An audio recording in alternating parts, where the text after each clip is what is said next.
लेकिन इतने सारे घर, इनको नीचे रखिए, नीचे रखिए, नीचे रखिए। ठीक चल रहा था आप लोगों। बड़े अफसोस की बात है कि इस हादसे में इतने लोग अपनी कीमती जानें गंवा गए। उसमें पुलिस के, FSL, सिविल इंतजामिया के और वो लोग भी जिनका हुकूमत से कोई खास लेना देना नहीं। एक बेचारा टेलर, फोटोग्राफर और फिर कई सारे यहाँ अस्पताल में जख्मी। कैसे हुआ, क्यों हुआ, तहकीकात शुरू की गई है। उम्मीद करता हूँ कि जवाब लोगों को मिलेंगे, क्योंकि ये नहीं होना चाहिए। इतनी बड़ी क्वांटिटी एक्सप्लोजिव्स की यहाँ लाई गई, किन हालात में लाया गया, किन हालात में रखा गया, किन हालात में उसको डील किया जा रहा था। अब आहिस्ता आहिस्ता इन तमाम सवालों के जवाब जो है हमें हासिल होंगे। लेकिन फिलहाल मैं तो सिर्फ उन तमाम घरों के साथ हमदर्दी और ताज़ियत का इजहार करने,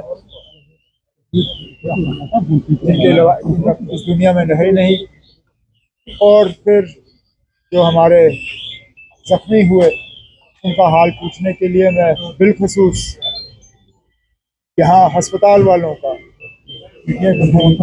उजाला सीनियर्स का जो अस्पताल है, इनका शुक्रगुजार हूँ, क्योंकि सबसे पहले ये पहुँचे। इन्होंने टेलीफोन का भी इंतज़ार नहीं किया, खिड़की से देखा कि एक्सप्लोजन हुआ है, आग लगी है, इन्होंने अपना एम्बुलेंस भेजा और सबसे पहले स्पॉट पे इनकी टीम पहुंची और इन्होंने जख्मी लोगों को निकाला। आज भी कई सारे जख्मी इनके अस्पताल में इलाज हासिल कर रहे हैं। 4 लोग इनके ICU में हैं। उम्मीद करते हैं कि ये सारे जो हैं इनकी सेहत ठीक होगी और उनको घर वापस भेजा जाएगा।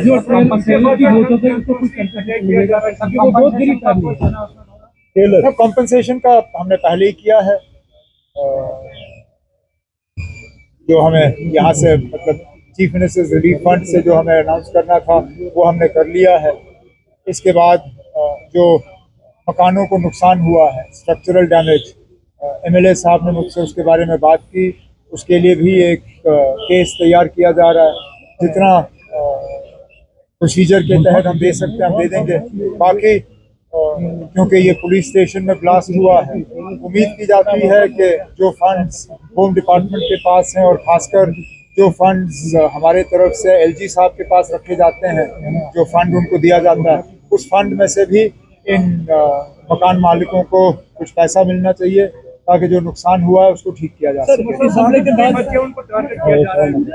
ये बात मैंने कल भी जो north zone chief ministers conference रही उसमें भी मैंने तमाम जो उसमें हिस्सा ले रहे थे, उसमें यूनियन होम मिनिस्टर साहब थे, होम सेक्रेटरी थे, नॉर्थ जोन के तमाम चीफ मिनिस्टर्स थे, कुछ गवर्नर और LG थे।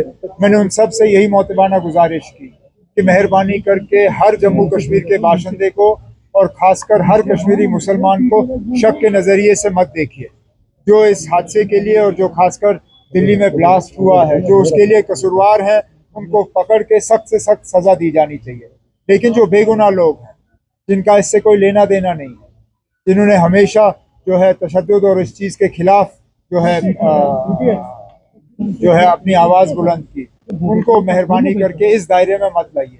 ये मैंने बात की है और उम्मीद करता हूँ कि इस बात पे अमल होगा। सर, जो टेलर की फैमिली है वो चाहते हैं कि कोई हमें पुलिस में नौकरी मिलनी चाहिए, क्योंकि ये बेगुनाह था, उसको दिया था। टेलर वो तो मिलना ही चाहिए, वो तो मिलना ही चाहिए।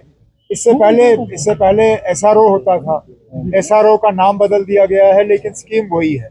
जो लोग ऐसे हादसे में मारे जाते हैं उनको एक नौकरी जो है कॉम्पनसेशन के तौर पे दी जाती है। मैं गवर्नमेंट के जो हमारे अफसर हैं उनसे कहूँगा कि इस टेलर की फैमिली के लिए भी एक केस प्रोसेस किया जाए और वो केस जैसे ही हमारे पास आ जाता है उसको हम मंजूरी देंगे। Thank you sir.